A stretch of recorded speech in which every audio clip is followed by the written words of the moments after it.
All right, so getting started with this, the reason I'm doing this lesson is because for myself, I created this for myself, is because I want to get better at anatomy, the human face, and be able to capture a likeness a lot better. When you go through and you do a lot of these pieces, um, the reason I like doing more sketches is because you're moving a lot more clay and you're focusing on the major features instead of trying to get into the details and things like that. And you're going to be looking at the things that actually make the person look like them. I mean, think about it. We have how many billion people on this earth? Each one of us has a skull and has the same muscles. However, slight differences in the skull and slight differences in the muscles where how they're built up, how strong they are, make those slight changes in the face, and every single one of us looks different. Even when nature duplicates itself, like in twins or triplets, a lot of times there's still slight nuances that change. And then, even then, as people grow and as they age, they change even more. And it also depends on how healthy they are, how much they take care of themselves, whether one of them wants to be more athletic, one wants to be a bodybuilder. All these things kind of work into it. So what I've done is created something. I've been writing for a couple of days to figure out exactly how I wanted to do this. So the first thing I'm going to do is I'm going to create two basic head shapes, just super basic starting places. The first one, I'm going to go and make it masculine, and then I'm going to try to cut it in half and do the left half. I'm going to make it more feminine. That way you guys can see the differences. The reason for this is because knowing that if you can either do it this way or even doing a gender swap to where you completely change it, which I have on some of my other videos, if I can take a super masculine like meathead and change it into a super feminine female, and vice versa, take a super beautiful like feminine female with super soft features and turn it into a meathead, then it's not about being able to change it. But when you work on another sculpture, let's say I'm working on a female warrior piece and she's just looking a little too masculine for me, I'm going to be able to go through and say, okay, well, I need to check the cheekbones, I need to check the brow ridge, I need to check this, this, and this, and I'll be able to dial certain things down in order to make her more feminine.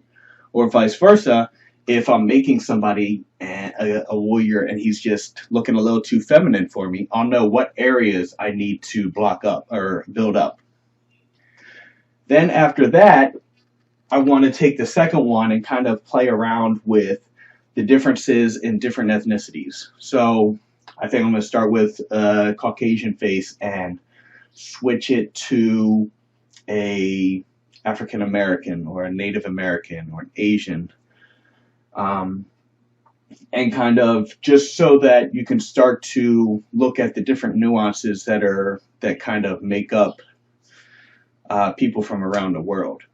So what I've gathered is a bunch of references for myself, which I'll share as I kind of go along, from people from around the world.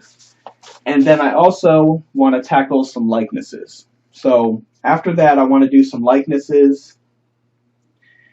And when you do likenesses, I would either do people that you know, that you have a lot of reference pictures from, or even famous people. Choosing somebody like an actor or a singer, it has a couple benefits from it. One is that there's so many pictures out there. So most of the time you're not hurting for good shots from all different angles. And the second thing is that if you share your work, you post it up online and just post something I sculpted, a lot of people can, kind of comment on it and see if they can recognize it. Whereas if you were working on a model, you can't get that view unless the other person really knows that person to where if it actually looks like them. So it's just a little bit more of kind of asking somebody's opinion online of whether it looks like somebody. So we're going to do a bunch of quick studies. I also have a couple of these likenesses and characters that I'm going to try to do a little more fantastic or go into a little more fantasy realm, as well as one of them trying to go into a more cartoony stylized. So we're going to start with a likeness and then how to make it a little more cute and cartoony or a little more stylized, go into the different styles there are. And that's pretty much what I'm going to get into. Also, later on, go into capturing some of the emotions. When you get to a point to where you can actually capture people's faces and emotions, that's where things are really going to take off and be great for you. So this one I finished recently, and it's from a single photograph that I found. And I don't know who this girl is, so therefore this is the only image I worked from. I don't have a three-dimensional. But I wanted to capture that emotion. So being able to kind of find your way around the anatomy and just really trying to capture the emotion that's there, I was able to create this piece. And then the other thing with this other piece I've recently finished, my werecat, this one started with doing a likeness, and then I did a couple of lessons on mindset, on, hiding behind a mask and unleashing your true self, which kind of led to this concept of transforming her into a beast. So these lessons are mainly just for studies. I'm not necessarily going to do anything else with them. Some of them, depending on how they look, I might finish, but that's not the goal. The goal is we're going to go in here, we're going to have fun, and we're just going to see what comes out. The whole purpose is learning. So this is just like sketching in a sketchbook. So that's pretty much what that's pretty much what I got planned. I want to do a couple studies and then do a couple likenesses, and then and then after that I'll come back tomorrow and kind of do maybe a study and then a couple likenesses. I want to do a lot of likenesses to try to get not to get a lot of pieces out, but just to get a lot of different people from around the world. And also, I'm going to be able to sculpt a couple likenesses today and come back tomorrow or the day after and kind of look at it and say, where am I off? What am I missing? And just kind of evaluate it with fresh eyes. When you do this, the other thing is you'll start noticing certain things that you might be struggling with. So with how much I've been doing these and studies, the things that I know that I have issues with is three basic things. One is the back of the head and how wide it is compared to the front, because a lot of times my sculptures start out really squared off and the back of the head isn't as big as it needs to be. The second thing is the bottom of the face. A lot of mine aren't as stretched out as they need to be. They're a little bit too short, and that goes with a lot of the cute and kid stuff that I do. So that's another area. The biggest area that I always have trouble with is the symmetry of the face, because with us as people, we have looked at ourselves more than anything else. Every time you look in the mirror, you see a reflection. That's what a face looks like. So that goes into your mind, and whenever you're drawing or sculpting, there's always that notion that you're kind of sculpting yourself or features of yourself or what you think they look like. So with me, this side of my face is a little bit more flatter, whereas this side kind of angles back a little bit more. So the reflection of it is how I always end up sculpting. And this side tends to be a little bit flatter, and this side tends to go back a little bit. But I'm aware of that, so therefore I have to look at that every time I sculpt. So it's just things like that you're going to notice about yourself. And let's see, what else do I have written down that I'm going to kind of play around with? Yeah, we're doing this to improve. And this is how I have rapidly improved on my sculpture over the years, to where I used to do warm-ups every day or every other day, and I still like to jump in and do them sometimes, to where you set a timer, and that's what I'll be doing for all of these. I do approximately 45 minutes, and then I take a break for about 5 or 10 minutes in between. But doing these quick studies every single day is going to get you to improve. And the reason for that is it's not to rush you.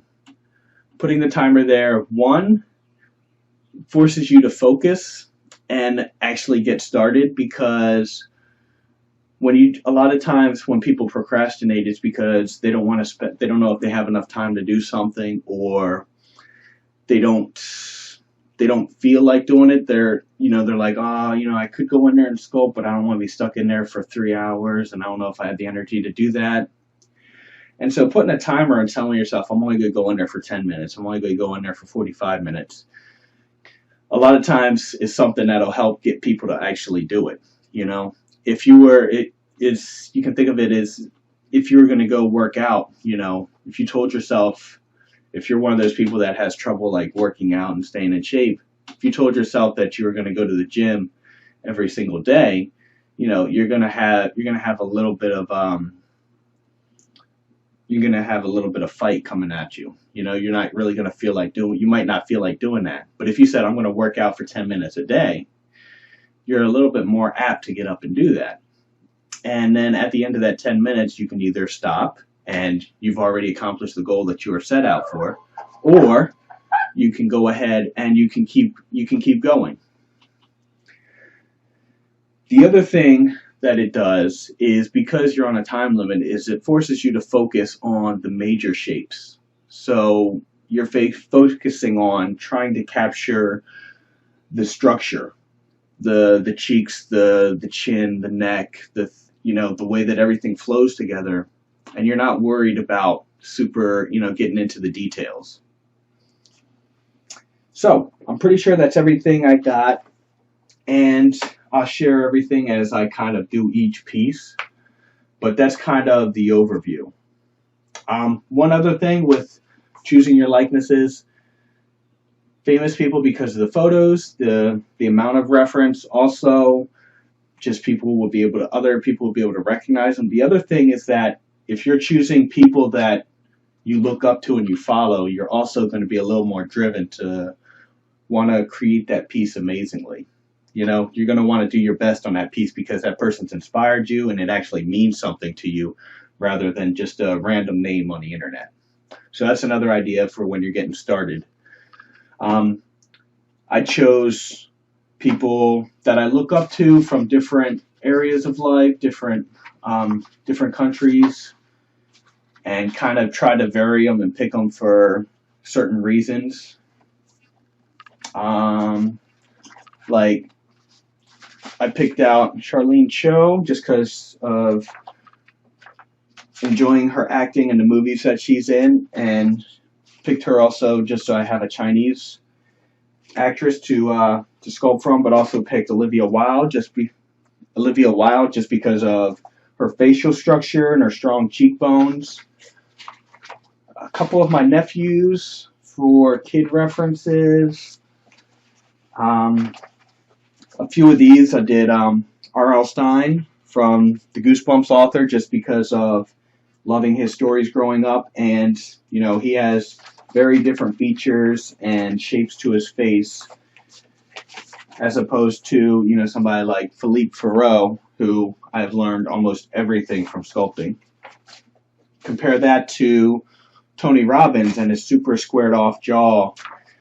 Somebody I love his motivation and his mindset. And I got a couple others in here. But every single one of them I chose for a reason, because one, they inspired me, and I kind of want to bring what I've learned from watching them or learning directly from them into it. And then the other thing is just that they have different face shapes and structures, so that you're not stuck doing a single face shape. So, with all that being said, I'm going to try to get set up and get started, and we're going to see where this takes us.